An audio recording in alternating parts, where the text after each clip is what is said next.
Kawaii no kawaii, comelnya handsetku ini. Tapi ku dah tak tahan lagi, asyik nak berdering-dering.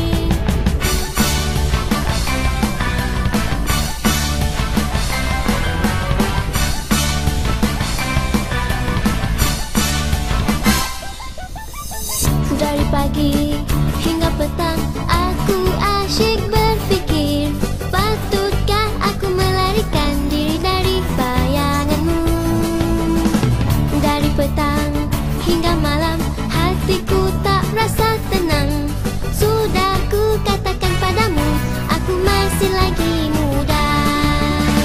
Tak perlulah kau menjemput aku lagi. Tak perlulah kau sentiasa